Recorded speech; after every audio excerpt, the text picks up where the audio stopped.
మన ప్రభువు ప్రియరక్షకుడైన యేసుక్రీస్తు వారి నామంలో నా హృదయపూర్వక వందనాలండి. పౌలు గారు ఫిలిప్పీ సంఘానికి లేఖ వ్రాస్తూ చెప్పిన మాట ఒకసారి చూద్దాం. ఫిలిప్పీలకు రాసిన పత్రిక 4వ అధ్యాయము 5వ వచనము. ఫిలిప్పీలకు రాసిన పత్రిక 4వ అధ్యాయము 5వ వచనము. మీ సహనమును సకల జనులకు తెలియబడనీయుడి. సహనాన్ని గురించి రాత్రి మనం మాట్లాడుకుంటున్నాం. మీ సహనం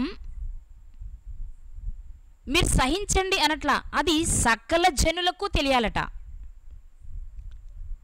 సహనము అనేది ఎప్పుడు ప్రదర్శించాలి? సహించటము అనేది ఎప్పుడు ప్రదర్శించాలి? సహనము అనేది చాలా అవసరము. అది నువ్వు చేసే పనిని బట్టి నీవు చూపించే సహనము అనేది నీతో కాదు సకల జనులకు తెలియాలి అని వాక్యం సెలవిస్తుంది. కాబట్టి అసలు ఈ సహనం అనేది ఎప్పుడు వహించాలి అనేది మనం ఆలోచిస్తే విపరీతమైన కోపం వస్తుంది మనకి. కొన్ని సందర్భాల్లో మన కోపానికి కారణం ఉంటుంది కూడా. కానీ అలాంటి సందర్భంలో అవతల వారు మనకు కలిగించిన కోపాన్ని, ఇబ్బందిని కూడా గుర్తించి అలాంటి పరిస్థితుల్లో కూడా సహనాన్ని అలవాటు చేసుకోమంటుంది బైబిల్.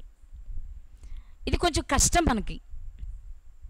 ఎందుకంటే మామూలుగా మనం ఎవరి జోలు తీయం, కానీ కోపం వస్తే కోపాన్ని కలిగించే పని ఎదుటివారు మన విషయంలో చేస్తే అప్పుడు మన సహనం అనే సంగతిని మర్చిపోతాం. జనరల్గా జరిగేది ఇది. కానీ దేవుని వాక్యం సెలవిస్తుంది ఏంటి అంటే, నిజంగా నిన్నేదైనా అంటే నీకు కోపం వచ్చే పరిస్థితి ఉంటే కోపపడడం రైట్ అనట్లా, అప్పుడు కూడా నువ్వు సహనాన్ని కనపరచు అంటుంది. ఈ సహనము అనేది బాగా బాధ కలిగిన సమయంలో సహనాన్ని కోల్పోతూ ఉంటాం మనం. ఎదుటివారి వలన మనకి విపరీతమైన ఇబ్బంది కలిగినప్పుడు సహనం అనే దానిని మరచిపోయి మన కోపాన్ని ప్రదర్శిస్తాం. కానీ వాక్యం అంటుంది, అలాంటి సందర్భంలోనే సహనాన్ని కలిగి ఉండడానికి ప్రయత్నం చెయ్యి అని. సహిస్తే ఏం జరుగుతుంది? అసలు సహనానికి ఉన్న అర్థం ఏంటి, దానిలో ఉన్న విషయాలేంటో కాసేపు వాక్య ప్రకారం మనం ధ్యానం చేసుకుందాం ప్రియులారా. యాకోబు గారు రాసిన పత్రిక 1వ అధ్యాయము 12-13 వచనాలు. శోధన సహించువాడు ధన్యుడు. శోధన సహించువాడు అంటే సహనాన్ని ఎప్పుడు చూపించాలి అంటే, ఒక శోధన మన మీదకి వచ్చినప్పుడు అతడు ధన్యుడట. శోధన సహించేవాడు ధన్యుడు. ఇంతకీ శోధన అంటే ఏంటి మరి? మనం సహిస్తే ధన్యులం. దేనిని? శోధనను. ఇంతకీ శోధన అంటే ఏంటి? శోధన అనే పదం, దాని అర్థం మనకి తెలియాలి అంటే ఒక్క మాట చూద్దాం. లూకాసు వార్త 22వ అధ్యాయము, లూకాసు వార్త 22వ అధ్యాయము 28వ వచనం. నా శోధనలలో నాతో కూడా నిలిచి ఉన్నవారు మీరే. యేసుక్రీస్తు వారు తన శిష్యులతో చెప్తున్న మాట, నా శోధనలలో నాతో కూడా నిలిచి ఉన్నవారు మీరే. ఇక్కడ శోధనలో అనే మాట దగ్గర 1 అని వేసి ఫుట్నోట్లో మూల భాషలో శ్రమలలో అనే పదం వాడబడింది. కాబట్టి శోధన అంటే శ్రమ. సింపుల్గా మనం అర్థం చేసుకోవాల్సిన విషయం. శోధన అంటే శ్రమ. అంటే శ్రమను సహించేవాడు ధన్యుడు. ధన్యత అంటే ఆత్మ సంబంధమైన ఆనందాన్ని కలిగి ఉండడం అని. ధన్యత అంటే ఆత్మ సంబంధమైన ఆనందం ఎవరికి ఉంటుందంటే దేవుని చేత ఆశీర్వదించబడిన వారికి మాత్రమే అని తెలుసుకున్నాం. అంటే శోధన సహించడం అంటే శ్రమలను సహించిన వాడు మానసికమైన, ఆధ్యాత్మికమైన ఆనందాన్ని కలిగి ఆశీర్వదించబడిన వాడిగా ఉంటాడట.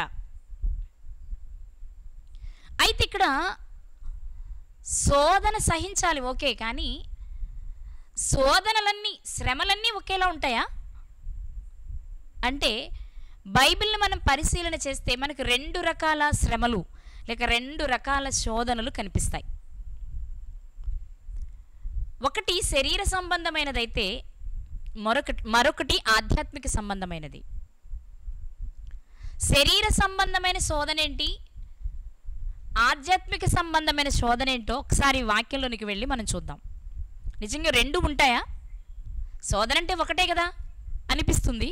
కొంచెం ఆలోచన చేస్తే యాకోబు గారు రాసిన పత్రిక మనం చదువుకున్నదే 1వ అధ్యాయము 12-13 వచనాలు మరలా చదువుకుందాం. శోధన సహించినవాడు లేక సహించువాడు ధన్యుడు. శోధన అంటే శ్రమ అని తెలుసుకున్నాం.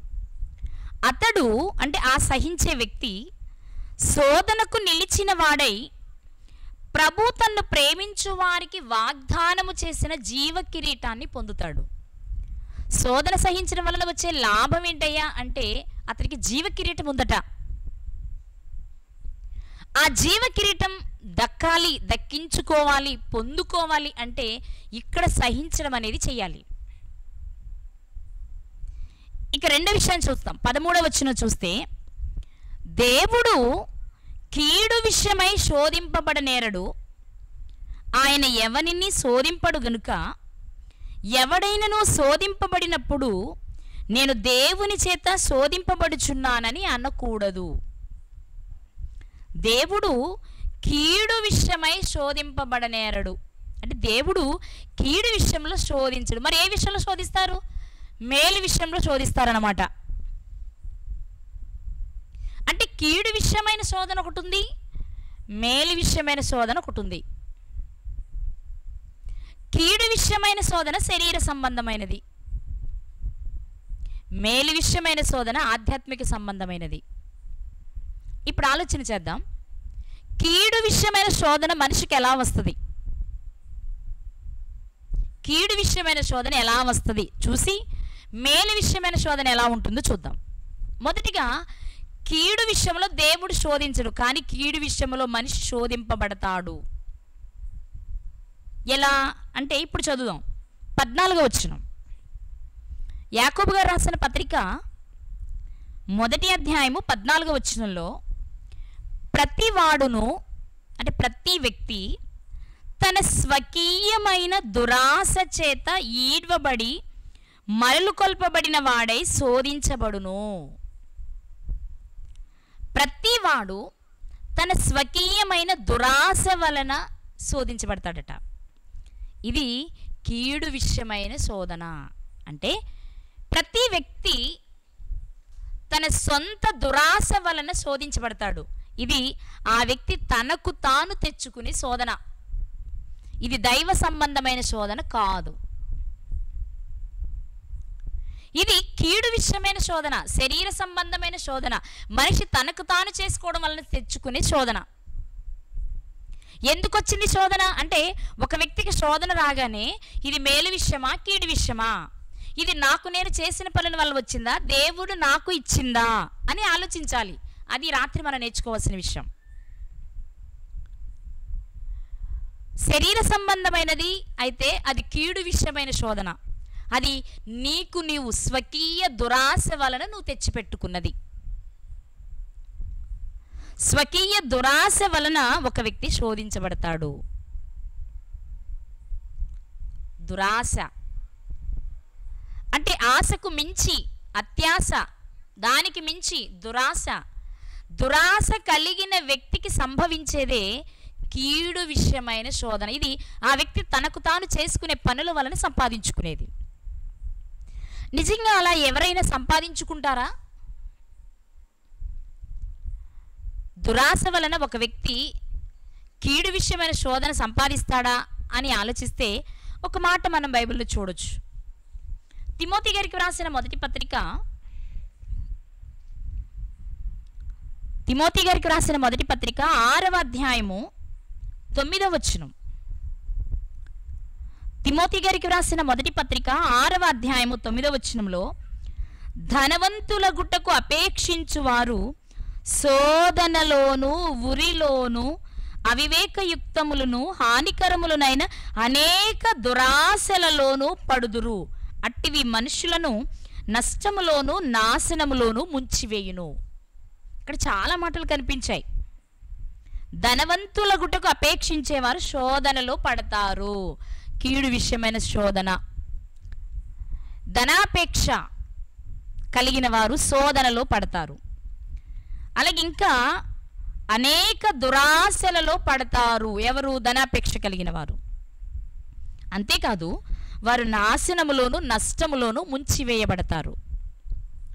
అంటే శరీర సంబంధమైన లేక కీడు విషయమైన శోధన ఒక వ్యక్తికి దేని వలన సంభవిస్తుంది అంటే ఒకటి చెప్తుంది బైబిల్, ధనాపేక్ష.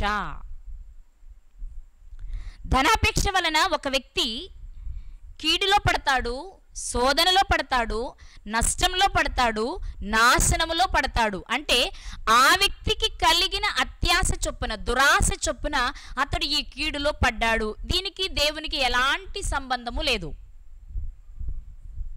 కానీ ఈ వ్యక్తి ఏం చేస్తాడు? దురాశకు పోయి ఏవేవో సంపాదించాలని పరిగెత్తి ఏమీ సంపాదించుకోలేక నష్టపోయిన తర్వాత అతని నోట వచ్చే మాట, దేవుడు మాకు చాలా అన్యాయం చేశాడు, ఆయన మాకేదో చేస్తాడు అనుకుంటే చివరికి మాకు ఏమీ దక్కకుండా చేశాడంటాం. కానీ ఆ మాట అనే ముందు బైబిల్ చెప్తున్న మాట ఏంటో తెలుసా? మరొకసారి వద్దాం. యాకోబు గారు రాసిన పత్రిక 1వ అధ్యాయము 13వ వచనం. యాకోబు గారు రాసిన పత్రిక 1వ అధ్యాయము 13వ వచనంలో, దేవుడు కీడు విషయమై శోధింపబడనేరడు, ఆయన ఎవనిని శోధింపడు గనుక ఎవడైనను కీడు విషయంలో శోధింపబడితే నేను దేవుని చేత శోధింపబడుచున్నానని అనకూడదు. ఇప్పుడు మనం చెప్పుకున్న విషయాల ప్రకారం ధనాపేక్ష వలన ఒక వ్యక్తి కీడులో పడితే, కీడులో పడిన వ్యక్తి నేను దేవుని వలన శోధించబడుతున్నాను అనకూడదు. అది నువ్వు చేసిన తప్పిదం వలన, నీ స్వకీయ దురాశ వలన నీకు సంభవించింది. నీ చేతులారా నీవు చేసుకున్న దానికి దేవుణ్ణి అడ్డం పెట్టుకోవడం అనేది కరెక్ట్ కాదు అంటుంది బైబిల్. మనం చరిత్రలో చాలా చూస్తాం. ధనాపేక్ష అనే దురాశ కలిగి కీడులో పడిన వారు మనం చాలా మందిని చూస్తాం. మనకు తెలిసినంత వరకు గెహాజీ గారు, ఆకాను గారు, అననీయ సప్పీర గారు, వీరంతా ఎవరు? ధనము విషయంలో దురాశ కలిగి తమ చేతులతో తమ జీవితాన్ని నాశనము చేసుకున్నవారు. వీరంతా కీడు విషయమైన శోధనలో పడిన వారే. ఇది తమకు తాము తెచ్చుకున్నది. ఇవి మీకు తెలిసిన విషయాలు. మరి ఒక్క ధనాపేక్ష విషయంలోనేనా అంటే కాదు. మనిషిని పాడు చేసేవి 3 ఉంటాయి: శరీరాశ, నేత్రాశ, జీవపుడంబం. వీటిల్లో శరీరాశ, నేత్రాశ అంటే చూడడం, ఆశించడం, తెచ్చుకోవడం మనకు తెలుసు. కానీ జీవపుడంబం అనేది మనిషిని చాలా ప్రమాదంలో పడవేస్తుంది. 1-2 సందర్భాలు మీకు జ్ఞాపకం చేస్తాను నేను. మనిషి కీడు విషయమైన శోధనలో ఎప్పుడు పడతాడు అంటే, 1 ధనం విషయంలో దురాశ కలిగినప్పుడు అని నేర్చుకున్నాం. ఇక 2 జీవపుడంబం విషయంలో. ఉదాహరణకు హవ్వగారు ఉన్నారు. దేవుడు మంచి చెడుల తెలివినిచ్చు వృక్ష ఫలాన్ని తినొద్దు అని చెప్పారు. కానీ హవ్వగారు మోసగించబడ్డారు మాటల చేత. ఎలాంటి మాటలవి? మీరు ఆ వృక్ష ఫలాన్ని తింటే దేవతల వలె అయిపోతారు అని చెప్పారు.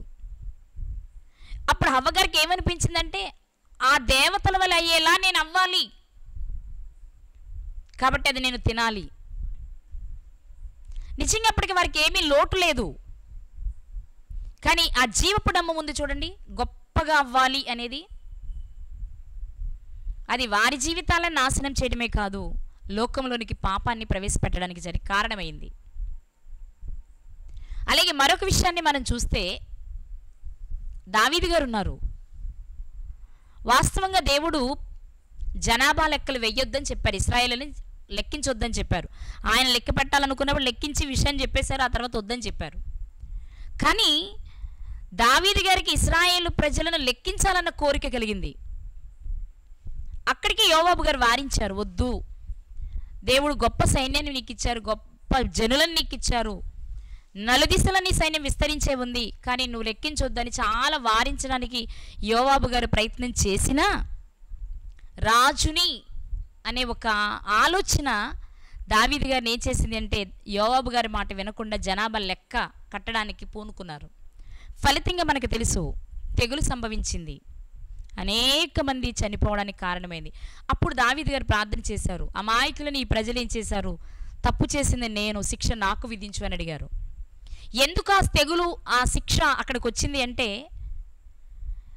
రాజుని అనే ఒక రకమైన ఆలోచన ఎవరి మాట వినకుండా చేసింది, ఆజ్ఞను కాసే ప్రక్కన పెట్టేలా చేసింది. ఇలా స్వకీయమైన దురాశ వలన గొప్పవారి అవ్వాలనో, గొప్పగా అనిపించుకోవాలనో, ఏదో సంపాదించుకోవాలనో మనిషి చేసే ప్రయత్నమే కీడులో మనల్ని పడవేస్తుంది. కీడు విషయమైన శోధనలో మనం ప్రవేశిస్తాం. ఇది కేవలం మనుషులు తమ చేతులారా తాము తెచ్చుకునేది, వారు చేసే క్రియలను బట్టి. ఇక రెండో విషయం ఏంటి అంటే వారు చేసే పనులను బట్టి కీడు తెచ్చుకోవడం ఒకటైతే, వారి కోరికలు తీరినప్పుడు ఆ నింద దేవుని మీద వేసి దేవుణ్ణే శోధిస్తారు వీళ్ళు. మరలా చెప్తున్నా,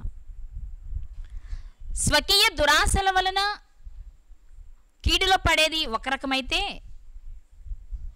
తమ కోరికలు తీరినప్పుడు పదే పదే దేవుణ్ణి శోధించడం వలన కీడు విషయమైన శోధనలో పడతారు. అంటే మనుషులు దేవుణ్ణి శోధించడం వలన కీడులో పడతారు. మీరు ఇక్కడ రెండు విషయాలు గమనించాలి. శోధనే రెండు రకాలు, మేలు విషయము, కీడు విషయము. కీడు విషయమైన శోధనలో వ్యక్తి తనకున్న కోరికలను బట్టి కీడులో ప్రవేశిస్తాడు, శోధనలో ప్రవేశిస్తాడు. ఇక రెండు, తనకున్న కోరికలు తీరినప్పుడు దేవుణ్ణి కూడా శోధించడానికి ఇష్టపడతాడు. దేవుణ్ణి కూడా శోధించడం అంటే దేవుణ్ణి శ్రమల పాలు చేస్తాడంటే కాదు, పదే పదే విసిగించి ఆయన సహనాన్ని పరీక్షించే ప్రయత్నం ఈ మనిషి చేస్తూ ఉంటాడు. ఇది కూడా మనిషిని కీడులో పడవేస్తుంది, లేదా కీడు విషయమైన శోధనలో పడవేస్తుంది అని చెప్పడానికి ఒక విషయాన్ని మీ ముందు తీసుకొస్తాను. కీర్తనల గ్రంథము 78వ కీర్తన, కీర్తనల గ్రంథము 78వ కీర్తన 18వ చరణం. ఇశ్రాయేలు ప్రజలను గూర్చి వ్రాయబడిన మాట ఇది. వారు తమ ఆశ కొలది ఆహారం అడుగుచు, ఆహారం ఎలా అడుగుతున్నారు, కడుపు నింపుకోవడానికి కాదు, ఆశ కొలది. అంటే అది తినాలనిపిస్తుంది, ఇది తినాలనిపిస్తుంది, మేము అక్కడ అది తిన్నాం, ఇక్కడ ఇది తింటున్నాం, మాకు అది కావాలి, ఇది కావాలి అని వారి కోరిక ప్రకారం వారి ఆశ కొలది అడుగుచు తమ హృదయములలో దేవుణ్ణి శోధించిరి. ఏం చేశారండి? తమ హృదయములో దేవుని శోధించిరి. ఏంటి, మనిషి దేవుణ్ణి శోధించగలడా? శోధిస్తాడు. ఎలా? విసిగిస్తాడు. నాకు అది కావాలి, ఇది కావాలి, అది చెయ్యి, ఇది చెయ్యి, ఇలా చెయ్యి, అలా చెయ్యి అని దేవుడు చేయాలనుకున్న దానికంటే నీకు నచ్చినట్లుగా చేయమని నువ్వు విసిగిస్తావు చూడు, దానినే దేవుణ్ణి శోధించడం అంటారు. మరి అలా శోధించడం వలన ఏం జరిగింది? అడిగారు, బాగుంది, ఆశ తీరా. కానీ హృదయంలో దేవుణ్ణి శోధించడం వలన వారికి జరిగింది ఏంటి అంటే, ఇదే 78వ కీర్తన 29-30 వచనాలు చదువుకుందాం. 29-30 చరణాలు చదువుకుందాం. వారు కడుపార తిని తనిసిరి, వారు ఆశించిన దానిని ఆయన వారికి అనుగ్రహించెను. వారి ఆశ తీరక మునుపే, వారి ఆశ తీరక మునిపే ఆహారం ఇంకా వారి నోళ్లలో ఉండగానే దేవుని కోపము వారి మీద దిగెను. ఏం కనిపిస్తుంది? మనిషి ఏదో ఆశించి పొందాలనుకొని అక్రమ మార్గాల్లో పయనించడం వలన శోధన వస్తుంది. కొన్ని సందర్భాలు దేవునినే విసిగించి, దేవునినే శోధించి తమ ఆశించినది ఎదురుగా ఉన్న అనుభవించలేని స్థితికి మనిషి వెళ్ళిపోతూ ఉంటాడు. ఇది కీడు విషయమైన మనిషికి కలిగే శోధన. ఈ విషయంలో మేము అడిగాము, ఇస్తానన్నారు, ఇచ్చి మధ్యలో ఎందుకు ఇలా చేశారని మనం అడగడానికి లేదు. ఇది ఎందుకంటే మన ఆశ బట్టి తీసుకున్న నిర్ణయం, మన ఇష్టానుసారంగా మనకున్న దురాశ చొప్పున చేస్తున్న పని. రెండు, దేవుణ్ణి శోధించడానికి మనమెవరమి? అందువలన మనిషి దురాశ వలన, స్వకీయమైన దురాశ వలన కీడు విషయమైన శోధనలో పడతాడు. అందువలన మన జీవితంలో ఏదైనా శోధన వచ్చినప్పుడు, శ్రమ వచ్చినప్పుడు ఆగి ఇది ఏ విషయమైన శోధన అని మనం పరీక్ష చేసుకోవాలి. కీడు విషయమైనదైతే నేను ఎక్కడ స్వకీయ దురాశకు లోబడ్డాను, నేను ఏ విషయంలోనైనా దేవునికి వ్యతిరేకంగా చేస్తున్నానా, దేవుణ్ణి శోధిస్తున్నానా అని వెనక్కి తిరిగి చూసుకోవాలి. ఇక మేలు విషయమైన శోధన ఉంది. మేలు విషయమైన శోధన మనిషికి మేలు చేస్తుంది. బైబిల్ పరిభాషలో చెప్పాలి అంటే మేలు విషయమైన శోధన అంటే పరిశోధన. ఇది దేవుడు ఒక వ్యక్తి యొక్క భక్తిని మెచ్చి, ఒక వ్యక్తి యొక్క నీతిని మెచ్చి, ఒక వ్యక్తి యొక్క యథార్థమైన స్థితిని మెచ్చి, వారు దేవుని పట్ల చూపిస్తున్న ప్రేమను మెచ్చి ఇచ్చేది. దీనికే పరిశోధన అనే పేరుంది. పరిశోధన అంటే రీసెర్చ్ కదండి, లోతుగా అవును, దేవుడు మన స్థితిని లోతుగా పరిశీలించుటకే శ్రమ అనే దానిని మన జీవితంలోనికి ఆహ్వానిస్తారు. కష్టము, ఇబ్బంది, బాధ మన ఓర్చుకోలేనిది మన జీవితంలోనికి ప్రవేశిస్తుంది. అప్పుడు మనం సహిస్తే అది మన జీవితానికి ధన్యతనిస్తుంది. ఎలా చెప్తాము శోధన పరిశోధన ఒకటేనా అని అంటే బైబిల్లోని ఒక సందర్భాన్ని మీకు జ్ఞాపకం చేస్తా. హెబ్రీలకు రాసిన పత్రిక 11వ అధ్యాయము 17వ వచనం. హెబ్రీలకు రాసిన పత్రిక 11వ అధ్యాయము 17వ వచనంలో అబ్రాహాము శోధింపబడి విశ్వాసమును బట్టి ఇస్సాకును బలిగా అర్పించెను. ఇక్కడ మనకు అబ్రాహాము శోధింపబడి అనే మాట కనిపిస్తుంది. అబ్రాహాము శోధింపబడి, ఇక్కడ మనం తీసుకోవాల్సింది మేలు విషయమైన శోధన. ఇదే మాట ప్రారంభంలో మనం చూస్తే ఆదికాండము 22వ అధ్యాయము 1వ వచనము. ఆదికాండము 22వ అధ్యాయము 1వ వచనములో ఆ సంగతులు జరిగిన తర్వాత దేవుడు అబ్రాహామును పరిశోధించెను. ఆదికాండములో పరిశోధించును అనే మాట కనిపిస్తుంది, హెబ్రీ పత్రికలో శోధింపబడి అని కనిపిస్తుంది. ఈ రెండు ఒకే జాతికి చెందినవి. మేలు విషయమైన శోధనే పరిశోధన. మరి ఇలాంటి పరిశోధనలు ఎవరి జీవితంలోనైనా జరిగాయా అంటే బైబిల్ గ్రంథంలో వారు కూడా చాలామంది ఉన్నారు. ఒకటి అబ్రహాము గారు కనిపించారు. ఇలా మనం చూస్తూ వెళ్తే భక్తుల జీవితాలన్నీ మనకు కనిపిస్తూనే ఉంటాయి. అబ్రహాము గారి జీవితంలో 100 ఏళ్ల వయసులో పుట్టిన తన కుమారుని బలి ఇవ్వాల్సిన పరిస్థితి వస్తే అంతకంటే శ్రమేముంటుంది తండ్రికి? కానీ దాని శ్రమగా భావించలేదు, దేవుడు పెట్టే పరీక్షగా భావించి అందులో విజయాన్ని సాధించడానికి నిలబడి ప్రయత్నించిన వ్యక్తి అబ్రహాము గారు. గెలిచారు, అందుకే మంచి మంచి బిరుదులు పొందారు దేవుని చేత. నీతిమంతుడని, విశ్వాసులకు తండ్రి అని, స్నేహితుడు అని, నమ్మకమైన మనస్సు కలవాడు అని చాలా బిరుదులు పొందారు ఆయన. కారణం నిజంగా ఒక తండ్రి జీవితంలో తన కళ్ళ ముందు తన కుమారుడు చనిపోవడం కంటే బాధ ఇంకేది ఉండదేమో, దాన్ని కూడా లెక్క చేయలేదు ఆయన. అందుకే ఆ శోధనను జయించడం వలన చరిత్రలో నిలిచిపోయారు అబ్రహాము గారు. అలా మనం చూస్తూ వెళ్తే మనకు చాలామంది కనిపిస్తారు. అలాగే దావీదు గారిని తీసుకోవచ్చు, మోషే గారిని తీసుకోవచ్చు. మోషే గారు ఉన్నారు, 25 లక్షల మందిని నడిపించినటువంటి మాటలా, చాలా భయంకరమైన పరిస్థితి కదా. చాలా రకాలుగా శోధించి ఉంటారు వాళ్ళు. దేవుణ్ణే శోధించిన వారు మోషే గారిని శోధించరా? కానీ ఆ సమయంలో నిలబడ్డారు ఆయన. అందుకే ఆయనకు దేవుడిచ్చిన బిరుదు సాత్వికుడు మిక్కిలి. అలాగే దావీదు గారి విషయంలో మనం చూస్తే మిగిలిన విషయాలన్నీ ఎలా ఉన్నాయి? అబ్షాలోము గారి చేత తరుమబడుతున్నప్పుడు ఆయన శోధన మనం చూడాలి. నేను చేసిన తప్పుకు ఫలితాన్ని అనుభవిస్తున్నాను అనుకుని ఆ శోధనలో నిలిచారు. ఆయన దేవునికి ఇష్టానుసారుడని బిరుదును పొందారు.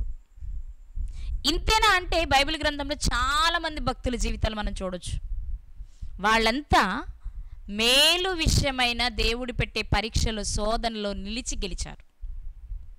అలాంటి వారిలో మనకు బాగా కనిపించే, గుర్తొచ్చే వ్యక్తి యోబు గారు. ఆయన జీవితాన్ని మనం చూస్తే చాలా ఆస్తిపరుడు. అలానే దేవుని యందు భయభక్తులు లేనివారు కాదు, భయభక్తులు కలిగిన వ్యక్తి. ఒకవైపు దేవుని యందు భయభక్తులు కలిగి ఉన్నారు, ఒకవైపు లోక సంబంధంగా గొప్ప స్థితిని కలిగి ఉన్నారు. కానీ ఒకే దినము అన్నిటినీ కోల్పోయారు. ఆయన ఆరోగ్యాన్ని కోల్పోయారు.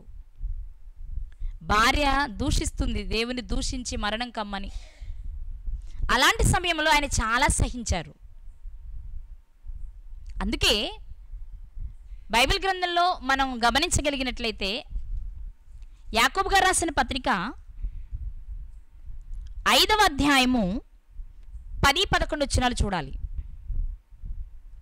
యాకోబు గారు రాసిన పత్రిక 5వ అధ్యాయము 10-11 వచనాలు మనం చూస్తే, నా సహోదరులారా, ప్రభునామమున బోధించిన ప్రవక్తలను శ్రమానుభవమునకును ఓపికకును మాదిరిగా పెట్టుకోండి. గతంలో బోధించిన ప్రవక్తల్ని దేనికి మాదిరిగా పెట్టుకోవాలి అంటే శ్రమానుభవమునకు, శ్రమకు మాత్రమే కాదు, శ్రమానుభవం, శ్రమ ద్వారా అనుభవాన్ని సంపాదించారు చూడు, దానికి మాదిరిగా పెట్టుకోండి. శ్రమలో అనుభవాన్ని సంపాదిస్తూ ఉండగా వచ్చిన ఓర్పుని చూడు, దానికి మాదిరిగా పెట్టుకోండి అని చెప్తూ, సహించిన వారిని ధన్యులను కొనుచున్నాం కదా, మీరు యోబు యొక్క సహనమును గూర్చి వింటిరి. ఆయన ఎంతో జాలియు కనికరమును గలవాడని మీరు తెలుసుకొని ఉన్నారు. ఏంటట? యోబు యొక్క సహనం మీకు తెలుసు కదా. ఆయన ఎలాంటి వారు? ఎంతో కనికరము, జాలి కలవాడట. ఎందుకంత జాలి కనికరం ఆయన కలిగింది? సహిస్తూ ఉండగా సహనంలోని అనుభవం, శ్రమలోని అనుభవం ఆయన ఒక జాలి కలిగిన వ్యక్తిగా తీర్చిదిద్దింది. ఎందుకు అంటే శ్రమల ద్వారా అనుభవాన్ని నేర్చుకున్న ఆయనకు చిన్న చిన్న శ్రమలు కనిపించి, చిన్న చిన్న శ్రమలకు కృంగిపోతున్న వారిని చూసినప్పుడు వారి పట్ల జాలి కలుగుతుంది. మనం ఈరోజు మాట్లాడుకుంటూ ఉంటాం, నేను ఈ బాధ పడలేనండి, ఈ బాధ నేను తట్టుకోలేకపోతున్నానండి, నాకు ఇవేమి వద్దు, వదిలేస్తాను, వీటిని విడిచిపెట్టేస్తానని మాట్లాడుకుంటూ ఉంటాను చూడు. చిన్న చిన్న వాటిని చూసి మనం వాళ్ళు మాట్లాడుతున్నప్పుడు అలాంటివి ఎన్నో అనుభవించిన వారు మనల్ని చూసి జాలి పడుతూ ఉంటారు. ఓర్పిచ్చోడా, ఒకప్పుడు మేము కూడా ఇలా అన్నవాళ్ళమే, కానీ ఈరోజు అనుభవం వచ్చింది, రేపు నువ్వు దీన్ని అనుభవిస్తావు, ఈలోపు ఎందుకు కంగారు పడతావు అని పాఠాలు చెప్తూ ఉంటారు పెద్దవాళ్ళు మనకి. మనము వాక్యంలో పరిశీలన చేస్తే మరి యోబు గారికి శ్రమ వచ్చింది, బాగానే ఉంది, సహించారు, నిలిచారు. అబ్రహాము గారికి శ్రమ వచ్చింది, నిలిచారు. ఇంకా మనం చూస్తే క్రొత్త నిబంధనలో లాజరు గారు, దరిద్రుడైన లాజరు గారు ఉన్నారు. ఆయనకి రాలేదా శ్రమలు? ఇంకా ఎక్కువని చెప్పాలి. ఒకసారి మంచి స్థితిని అనుభవించిన తర్వాత కోల్పోయారు యోబు గారు. కానీ దరిద్రుడైన లాజరు గారు మనకు తెలిసేటప్పటికీ ఏమీ లేని వ్యక్తిగా కనబడుతూ ఉంటారు. కానీ సహనానికి మాదిరిగా పెట్టుకోమన్నప్పుడు అబ్రహాము గారి పేరు వ్రాయించలేదు, దావీదు గారి పేరు వ్రాయించలేదు, మోషే గారి పేరు వ్రాయించలేదు, ఇటుచి లాజరు గారి పేరు వ్రాయించలేదు. యోబు గారి పేరే ఎందుకు వ్రాయబడింది అంటే మిగిలిన వారి కంటే ఆయన అనుభవించినది చాలా ఎక్కువ అన్నమాట. అందుకే ఆయనను మాదిరిగా పెట్టుకోమని చెప్తుంది బైబిల్. అందరి జీవితాల్లో శ్రమ వచ్చింది, కానీ వారి శ్రమ కంటే యోబు గారికి వచ్చిన శ్రమ చాలా ఎక్కువ. ఆ శ్రమలో ఆయన నిలిచి గెలిచాడు. అది మీరు మాదిరిగా పెట్టుకుని జీవించాలి అని వాక్యం సెలవిస్తుంది ప్రియులారా. ఈ రాత్రి ఒక్కసారి మనం జ్ఞాపకం చేసుకుందాం. యోబు గారి సహనం సకల జనులకు తెలిసిందా? తెలిసింది. ఈ తరంలో మనం ఉన్నాం, యోబు గారిని మనం చూడలేదు, కానీ ఆయన సహనాన్ని గురించి మనం ఈరోజు మాట్లాడుకుంటున్నాం. కారణం ఆ రోజు ఆయన సహించడాన్ని బట్టి. ఒకసారి మనం బాగా ఆలోచన చేస్తే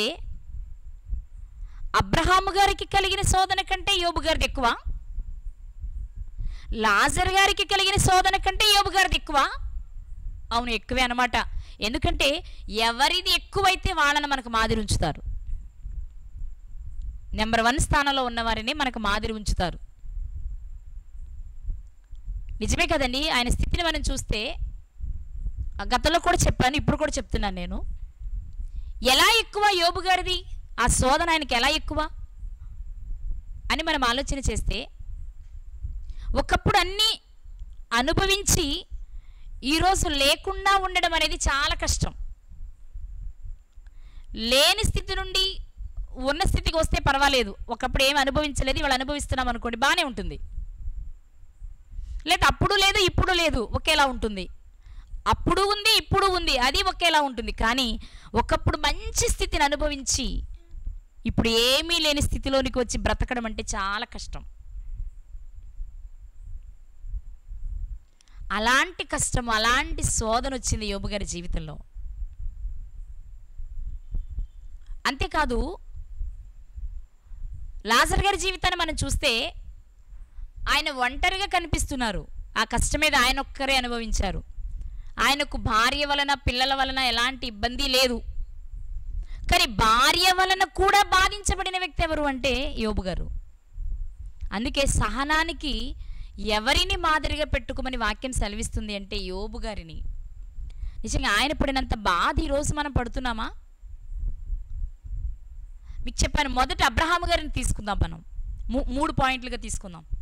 అబ్రహాము గారు, యోబు గారు, లాజర్ గారు. అబ్రహాము గారిని జీవితంలో తీసుకుంటే తన కళ్ళ ముందు తన కుమారుడిని బలి అడిగితే అది భరించడం కష్టం అనుకున్నాం. మరి ఆయన పేరు ఎందుకు రాయలేదు అంటే, తన కళ్ళ ముందు ఒక కొడుకుని దేవుడు అడిగారంతే, తీసుకోలేదు. మరి అదే కష్టం అనుకుంటే యోబు గారి జీవితంలో తన కళ్ళ ముందు తన 10 మంది పిల్లలు చనిపోయారు. సహించే విషయంలో మీరు బాగా గుర్తుపెట్టుకోవాలి. నేను ఇలా టాలీ చేస్తున్నాను, పోలుస్తున్నాను అంటే అబ్రహాం గారిని నేను తక్కువ చేస్తున్నానని కాదు. సహనం విషయంలో దేవుడు యోబు గారి పేరు ఎందుకు వ్రాయించారు అంటే, ఒక్క కుమారుణ్ణి కోల్పోవడం ఎంతో బాధ.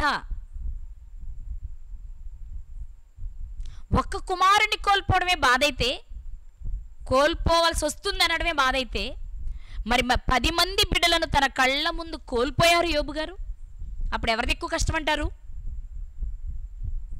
ఎవరిది ఎక్కువ శోధన అంటారు? యోబు గారిదే. అందుకే సహించే విషయంలో మాత్రం యోబు గారిని మాదిరిగా పెట్టుకోమన్నారు. మరి లాజర్ గారి కంటే యోబు గారు ఏ విషయంలో ఎక్కువ అని అంటే, ముందే చెప్పాను, లాజర్ గారికి భార్య పోరు లేదు, చెవిలో జోరిగా లేదు. కానీ యోబు గారికి భార్య వలన కూడా శోధన ఉంది.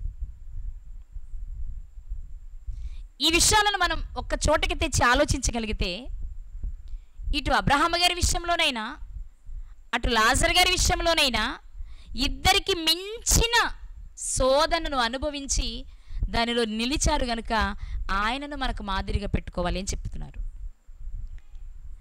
యేసుక్రీస్తు వారు శోధన సహించారు.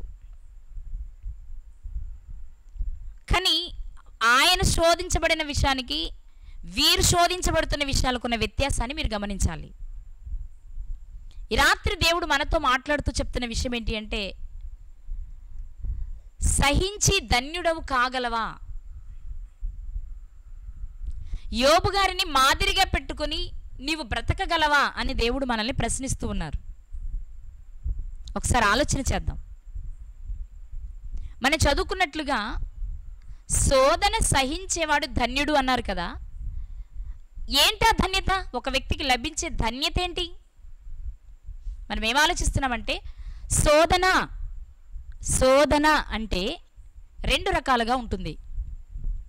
కీడు విషయమైన శోధన, మేలు విషయమైన శోధన. కీడు విషయమైన శోధన ఎలా ఉంటుందంటే, మన దురాశల వలన మనం నష్టాన్ని కొని తెచ్చుకుంటాం. అది ధనాపేక్ష కావచ్చు, శరీరాశ కావచ్చు, నేత్రాశ కావచ్చు, జీవపు డమ్మం కావచ్చు. అలాగే కీడు విషయమైన శోధన మరో రూపంలో కూడా ఉంటున్నది. ఎలాగూ అంటే, మనమే దేవుణ్ణి శోధించడం వలన కూడా మనం శోధనలో పడుతూ ఉంటాం. నష్టాన్ని కొని తెచ్చుకుంటాం. అది ఇశ్రాయేలు ప్రజలను మనం చూసాం. ఇక మేలు విషయమైన శోధన అంటే ఏంటి అంటే, ఆ శోధన మనకు ఒక పరీక్ష. ఆ పరీక్షలో గెలిస్తే మనం ఒక విజయాన్ని పొందుకుంటాం.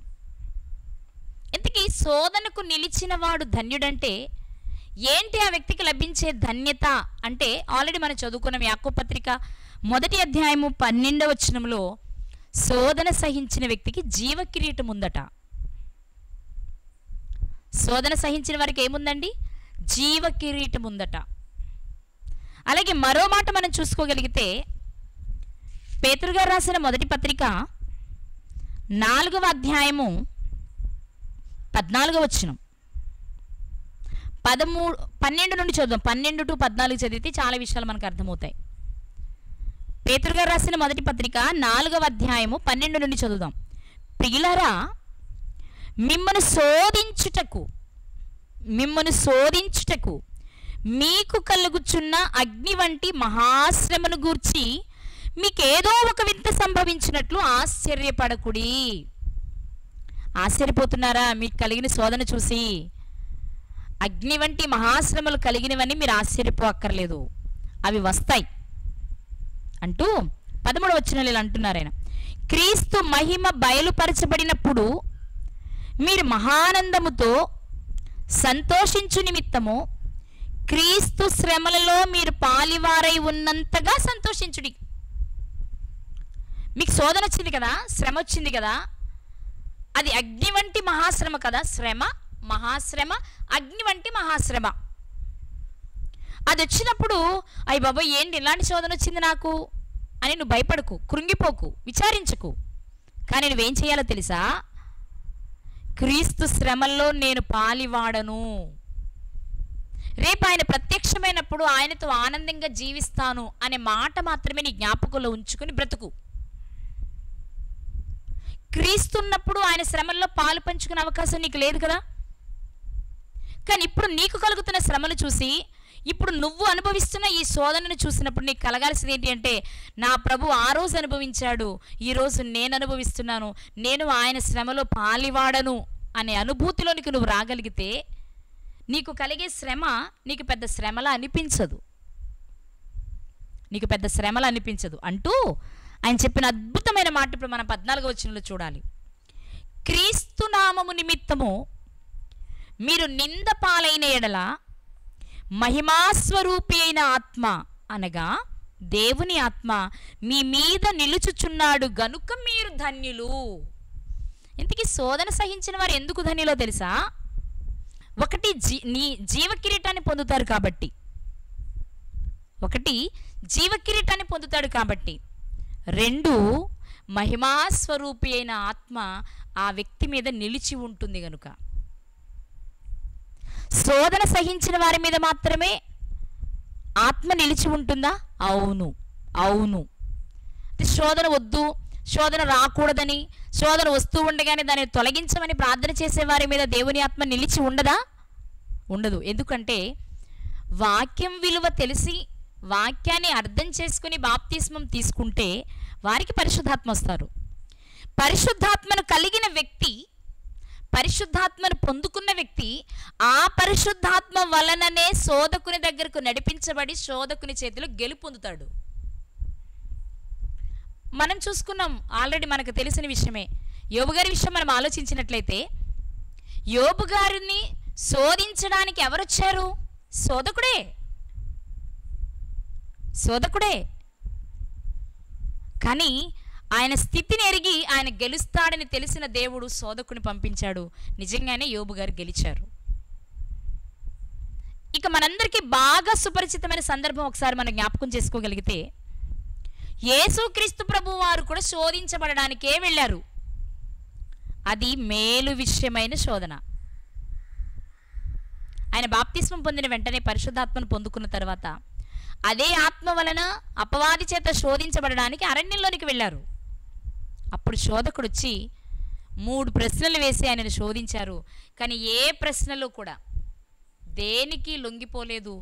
అపవాదిని జయించారు యేసుక్రీస్తు వారు. రాళ్ళు రొట్టెలుగా చేసుకోమన్నారు, శరీరాశను చూపారు, ఆయన అంగీకరించలేదు.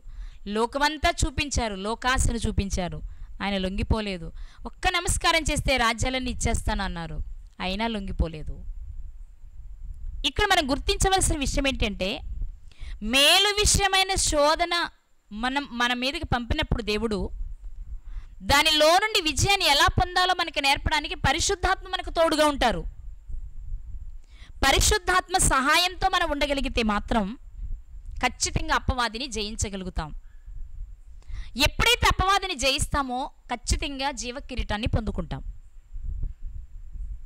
కాబట్టి ఈరోజు దేవుడు మనకు తెలియచేస్తున్న విషయం ఏంటి అంటే, శోధన సహించువాడు ధన్యుడు. అంటే అతనికి మంచి మానసికమైన ఆనందం ఉంటుంది, దేవుని చేత శాశ్వతమైన ఆశీర్వాదం ఉంటుంది. అతడు జీవకిరీటాన్ని పొందుకుంటాడు, పరిశుద్ధాత్మను పొందుకుని జీవిస్తూ ఉంటాడు. మరి శోధన చూసి అమ్మోయ్ నాకు శ్రమ వచ్చేస్తుందని వెంటనే మోకరించి తీసేయి తీసేయి తీసేయని ప్రార్థించే వారికి జీవకిరీటం ఉండరా? శోధన తొలగించు తొలగించు తొలగించు అని ప్రార్థన చేసే వారి మీద దేవుని ఆత్మ నిలిచి ఉండదా? ఉండదు. వారు ధన్యులు కాలేరు. శోధనకు నిలవాలి, శోధనకు నిలిచిన వాడై దానిని అనుభవించి జయించిన వాడికి మాత్రమే కిరీటం. ఈ రాత్రి మనల్ని మనం ఒకసారి పరిశీలన చేసుకుందాం. మనం ధన్యులు అనే స్థాయిలో స్థితిలోనే ఉన్నామా? అసలు మనం ధన్యులమైన దేవుని దృష్టిలో? మనుషుల దృష్టిలో ధన్యత అంటే మంచి భర్త, పిల్లలు, ఉద్యోగము, ఆస్తి, ఐశ్వర్యము, బ్యాంక్ బ్యాలెన్స్, బంగారము ఉంటే వాడు ఆశీర్వదించబడిన వాడు ధన్యుడు, మంచివాడు, గొప్పోడు. కానీ దేవుని తీర్పు అది కాదు, దేవుని లెక్కలు అవి కాదు. దేవుని లెక్కల్లో ఈ లోకంలో ఏమీ లేకపోవచ్చు, కానీ దేవుని దృష్టిలో దేవుడిచ్చే మనశ్శాంతిని నువ్వు పొందుకునేవానిగా ఉన్నావా? దేవుడిచ్చే ఆశీర్వాదాన్ని పొందుకునేవానిగా ఉన్నావా? యెహోవా ఆశీర్వాదం ఐశ్వర్యం ఇస్తుంది. ఆ ఐశ్వర్యవంతుడు కావాలి, ఆ ధనవంతుడు కావాలి. దేవుని ఎడల ధనవంతుడు అవడానికి ప్రయత్నించే ధనవంతుడు కావాలి తప్ప లోకం అనుకునే ధనవంతుడు అవడం వల్ల ప్రయోజనం లేదు ప్రియులారా. ఈ రాత్రి దేవుని వాక్యం సెలవిస్తున్న విషయం, సహనము అనేది నీ జీవితంలో ఉందా? నా వల్ల కాదు, నేను ఓర్చుకోలేను, నేను వినలేను, నేను చేయలేను అని సమస్యను చూసి పారిపోతున్నావా? అంటే నీ భర్త పెట్టే హింస కానీ, లేక నీ భార్య వేధించే వేధింపులు కానీ, నీ పిల్లలు విసిగించే విసిగింపుల వలన కానీ, వీటికి జడిసి శోధన సహించలేను అంటే మరి నీ కొరకు సిద్ధపరిచిన కిరీటం ఏమైపోవాలి? దేవుడు నీకై వాగ్దానం చేసిన పరలోకం ఏమైపోవాలి? కోల్పోతావా? పోగొట్టుకుంటావా? అలాగే ఉన్నాం ప్రియులారా మనం. కానీ రాత్రి దేవుడు ప్రేమించి మరొక్కసారి మనకు తెలియచేస్తున్న విషయం ఏంటో తెలుసా? శోధన సహించిన వాడు ధన్యుడు. అతడు ఆ శోధనకి నిలిచిన వాడే జరిగేది ఏంటో తెలుసా? 1, జీవకిరీటాన్ని పొందుతాడు. 2, ఆత్మ ఎల్లప్పుడూ అతని మీద నిలిచి ఉంటుంది. 3, అతని సహనం సర్వలోకము తెలియబడుతుంది. మరి ఇలాంటి సహనం మనకుందా? కష్టాలలో, కన్నీళ్లలో, ఇబ్బందులలో, ఇరుకులలో, అవమానాలలో, నిందలలో, ఇవన్నీ దేవుని పనిలో నేను అనుభవిస్తున్నవే, దేవుడు తప్పక నాకు మంచి ప్రతిఫలాన్ని ఇస్తారు అని నమ్మి బ్రతుకుతున్నావా? చిన్న కష్టం రాగానే చూసి దేవుని పనినే విడిచిపెట్టేస్తున్నావా? మనలో చాలామందిని చూస్తూ ఉంటాం, కొత్తలో చాలా ఉత్సాహంగా ఉంటారు, రాను రాను శ్రమలు పెరుగుతూ ఉంటే పనినే మర్చిపోయే స్థితికి వెళ్ళిపోతూ ఉంటారు. అలాంటి వారు ధన్యులు కాలేరు. దేవుని వాక్యం ఈ రాత్రి మనతో సెలవిస్తున్న మాట, సహించిన వారు ధన్యులు. సహించిన వారు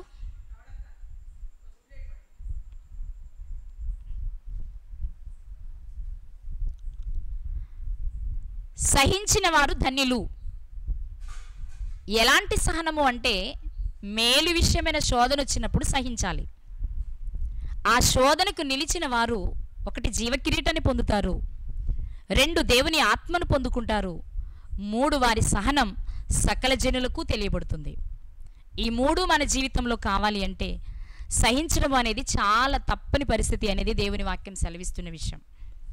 మేలు విషయమైన శోధన ఉంది, కీడు విషయమైన శోధన ఉంది. మేలు విషయమైన శోధనకు నిలిస్తేనే పరలోకాన్ని స్వతంత్రించుకుంటాం. కీడు విషయమైన శోధనలో పడినవాడు నరకానికి జారిపోతాడు. కాబట్టి నరకానికి వెళ్ళేవారిగా ఉన్నావా? పరలోకాన్ని స్వతంత్రించుకునే వారిలో ఉన్నారో? ఎవరికి వారి ఆలోచన చేసుకుందాం. సత్యాన్ని స్వీకరించడానికి ప్రయత్నం చేద్దాం. దేవుని కొరకు ఇష్టంగా బ్రతుకుదాం, దేవుడిచ్చే ఆ పరలోకాన్ని స్వతంత్రించుకుందాం. అట్టి కృప దేవుడు మనందరికీ దయచేయునుగాక. ఆమెన్.